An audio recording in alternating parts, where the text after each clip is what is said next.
Hi, everybody. Welcome to week 8 of our English 3085 online course. In this week's video, I'll be talking through our week's assignments and then, of course, going through a brief mini lecture of our reading for the week. This week is our last week working with the Naming What We Know text and thinking through threshold concepts within rhetoric and composition. Although I hope that the concepts we've approached in this study of this text will be informative and motivate you in the big project that we're doing when we get back from spring break. But for now, I'm getting ahead of myself. For now, we're going to talk about how writing enacts identities and ideologies.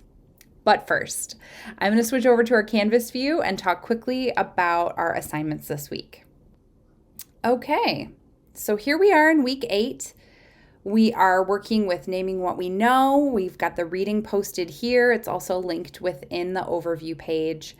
And your last threshold concept case study draft is due this week as well. It's been really fun reading these case studies that you guys have been composing and putting together. And I hope this week's is going to be as fun for you guys to write as they have been for me to read. All right. In our week 8 schedule, the one thing to watch is the week 8 instructor video, which you're already doing. High five. The one thing to read is this chapter from Naming What We Know, which, as you've seen, each one of these chapters is subdivided into these smaller, more focused sort of subsections, which I think kind of nicely makes for good flow of reading. It feels kind of broken up and fresh. And then your threshold concept case study and peer review discussion thread is your writing assignment for the week. So you can break it down however you like. The suggested schedule is to get this video watched by Wednesday-ish and to get your reading done by then so that you can start thinking about and doing a little bit of that genre research that's needed to find the genre in the wild for your case study. And then you can kind of keep working on that by Friday-ish. Maybe you would be ready to post that to your discussion board so that you can start getting and giving feedback. Don't forget to give at least 2 classmates solid feedback on all 3 orders of concern when you're doing that peer review. And that's about it for the week. So hopefully a pretty light load this week. I'm going to pull out of Canvas and head over to my PowerPoint so I can talk through all the great content that is in this chapter. Okay. So let's talk about how writing enacts and creates identities and ideologies. So the chapter opens with this kind of overview section in which we get a lot of sort of seminal literature in this area of scholarship. One of the key things to mention is James G., who's kind of the OG when it comes to talking about writing as identity formation. G's term is that writing is actually an identity kit, which you can use to sort of like dress up in the apparel or the words of the particular discourse community that you want to join. In this sense, it's always rhetorical, right? So identity is something that you can purposefully use in particular contexts. And I think that's one of the take-homes here is that when we start to think about writing as identity formation or enactment, it's really about a very specific discourse community or social context, or we could say rhetorical situation in which you are writing for a particular purpose and trying to put on the identity or reveal the identity that you want in that given situation. So we go all the way back to Bakhtin and Vygotsky, which sort of lays the groundwork. That's when I was talking about seminal pieces. We're really thinking about when we first started realizing that identity is formed through language learning. And then we start to think about how that works in terms of learning writing, not just learning language like speech language. And Rusin points out that really writing is not so much just the using of particular skills, but becoming a particular kind of person. Now, that sounds really poetic, and it is, I think. I would say writing's not less than skills, but it's much more than skills. It's not just about knowing particular moves to make or how a selection of words comes together to create a sentence, but it is also identity forming in the sense that you are both creating yourself as a writer and figuring out how you want to present yourself in particular rhetorical situations. So, if we just had the Rusin section by itself, it would be kind of problematic, right? Unless we had the Yancey right after it, in which she is very quick, or the editors were very quick, to juxtapose this idea of personal identity formation against the idea that histories and processes and identities of writers are various.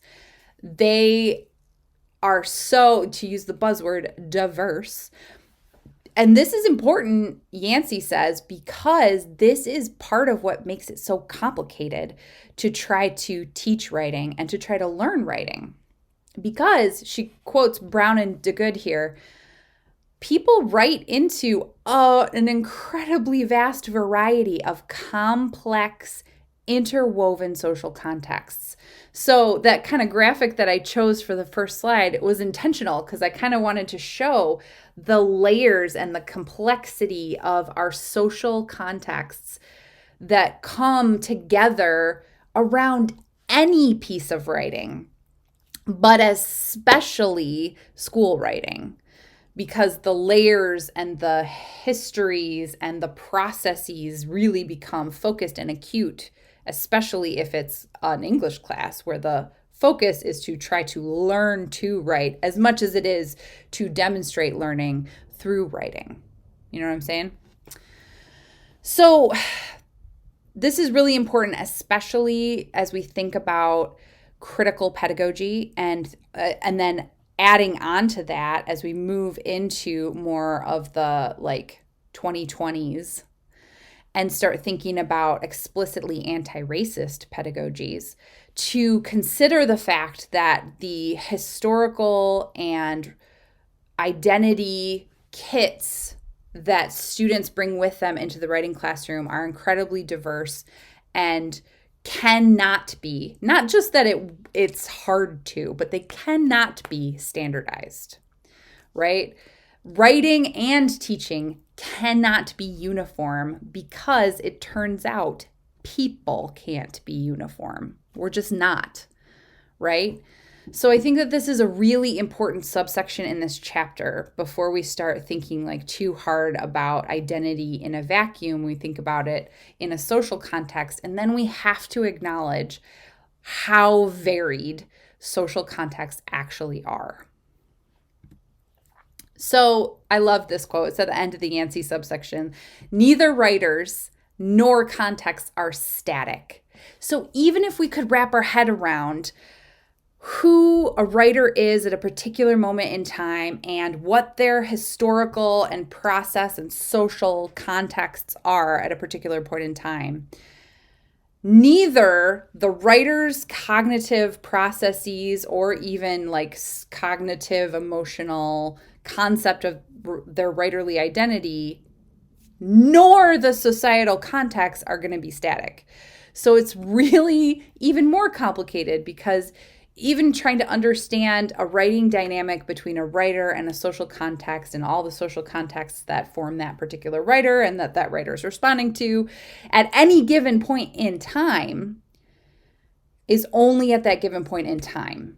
Because over time, we understand that both the writer and the context will change.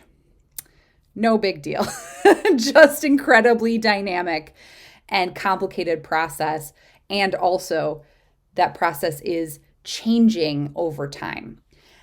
If you want some interesting side reading, like a bonus read that kind of helps conceptualize all of this stuff, I suggest Yuri Bronfenbrenner's book about human development. It's called The Ecology of Human Development, I believe, by Yuri Bronfenbrenner. It's not a text within rhetoric and composition. It's actually a text out of human development and psychology. But he really kind of helps to articulate this concept of multiple societal contexts and an individual interacting with those contexts over time. In fact, he is one of the scholars that helps myself as a scholar to think through what I call ecological writing development, which is an understanding that a person's identity and their ideologies are in constant dynamic back and forth as they develop as a writer over time. So the next three subsections kind of speak to this, so I kind of put them all into this slide altogether, because thinking about writing in an ecological way first must acknowledge this development over time. And so that's where the idea of prior knowledge comes in. And prior knowledge, like Andrea Lunsford is talking about, not only shapes you in how you respond and remember it in the moment, but also how you decide to deal with writing decisions as you move forward, as you are learning, in a process called knowledge transfer. So the prior knowledge that a writer has might affect their attitude and stance towards different rhetorical situations and or how they might respond to various writing challenges moving forward in time.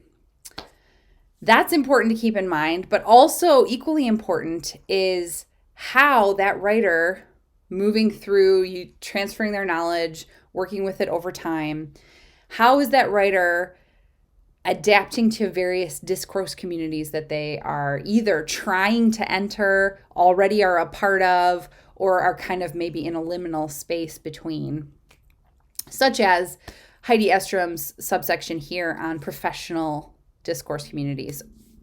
We could say that this could also apply to personal discourse communities, but she's kind of riffing on the idea that James G. posited years and years ago that, hey, in order to enter a discourse community, you have to take on the writing practices of that discourse community, and then you'll sort of be making all the same moves of someone in that discourse community. Now, prior knowledge can hinder that if you maybe don't have the background knowledge to join that discourse community, if you have bad experiences that cause you to be adverse to some of the practices within a discourse community, or maybe it sets you up really well if you have prior knowledge going in that helps you feel really prepared and able to strategically take on the writing practices of a discourse community that are authentic to your identity, and vice versa, help you create an identity within that discourse community.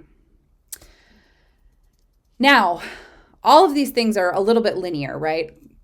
Prior knowledge, transferring over time, entering or not entering into different discourse communities. Well, then we layer on top of that another layer of complication, which Villanueva presents in this last subsection, which is representational awareness, which is not only do I want to understand the discourse communities that I want to become a part of or interact with, not only do I need to know what I want my identity to be, but I also need to be aware of how I'm representing that identity to readers. And I understand that not all readers are going to understand my representation in the same way. So, we get this beautiful quote: because all writing is inflected by power dynamics that are shaped by identities and ideologies, writers must become aware of those identities and ideologies and how they're being represented in their writing. So if you can imagine like a constant feedback loop, it's not even that linear, right? Because all of the incoming stimuli is coming from multiple different, all of those various historical process and social context that Yancey was talking about. All that input is coming in and shaping, and then it's knowledge over time and experiences over time are shaping a writer, shaping what the writer is producing, shaping how what the writer is producing is being received by readers. So, aren't you glad that I only assigned you this chapter and not another one to read in parallel with it? Because almost this chapter, to me, is one of the more complex. Because what we're dealing with is not just an aspect of writing as it has been studied as an artifact or as a process, but this is like writing as it is human. And it's at the same time very important and also very mystifying because human beings are not clean and easy to think about, right? We're not, what was that? Writers and contexts are not static. We're always changing. It's always adapting. So that'll do it for this mini lecture. I'm just going to end our video from here and just give you one quick nudge that if you need anything, you can always shoot me an email or get in contact with Rachel, your peer mentor. We are here to support you. I hope you guys are enjoying a little bit more sunshine this week, and I will see you in next week's video. Bye, everybody.